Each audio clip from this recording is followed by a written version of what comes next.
नारळ पाणी पिण्याचे जबरदस्त फायदे, या 5 आजारांना ठेवते दूर। नमस्कार मंडळी, स्वागत आहे तुमचं माझ्या चॅनलवर।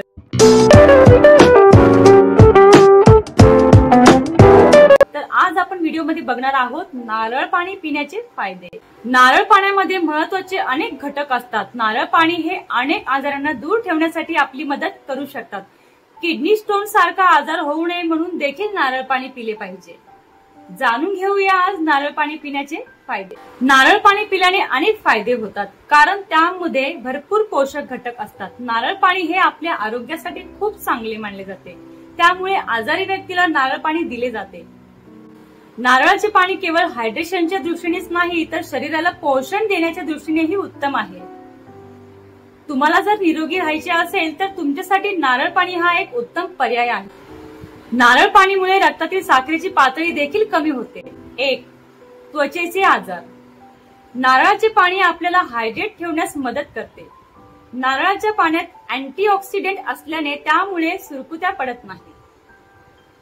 नारळ पाणी त्वचेसाठी देखील खूप फायदेशीर आहे। हे तुमच्या त्वचेचे संरक्षण करते। नारळ पाण्यात व्हिटॅमिन सी आणि ई देखील असतात, जे त्वचेच्या आरोग्यासाठी आवश्यक असतात। 2. Kidney stone. किडनी स्टोन असलेल्या व्यक्तीला भरपूर पाणी प्यायला सांगतात, पण थोडे नारळ पाणीही प्यावे, कारण ते लघवीची वारंवारता वाढवते आणि दगड तयार करणाऱ्या खनिजांची एकाग्रता कमी करते। त्यामुळे किडनी स्टोन पासून लांब राहायचे असेल तर नारळ पाणी नक्कीच प्यायला हवे। 3. पचन चांगले होते। नारळाच्या पाण्यात फायबर मुबलक असते, जे पचन सुधारण्यास मदत करते। यात एन्झाईम देखील असतात, जे तुम्ही खात असलेले अन्न बारीक करण्यास मदत करू शकतात। यामुळे पोटांचे आजार दूर राहतात।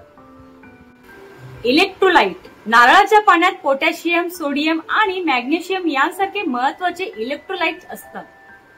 हे शरीरातील द्रव संतुलन नियंत्रित करण्यास मदत करतात। ज्यांना खूप घाम येतो त्यांच्यासाठी नारळ पाणी खूप मदत करू शकते। रक्तदाब नियमन। नारळ पाणी प्यायल्याने रक्तदाब कमी होण्यास देखील मदत होते। उच्च रक्तदाब असलेल्या लोकांसाठी हे खूप चांगले आहे। उच्च पोटॅशियम सामग्रीमुळे ते सोडियमच्या प्रभावांना संतुलित करण्यास मदत करते। तर मंडळी, तुम्हाला ही आमची माहिती कशी वाटली नक्कीच कमेंट्स करून सांगा, आणि जी खाली टीप दिलेली आहे ती नक्कीच वाचा। थँक्यू।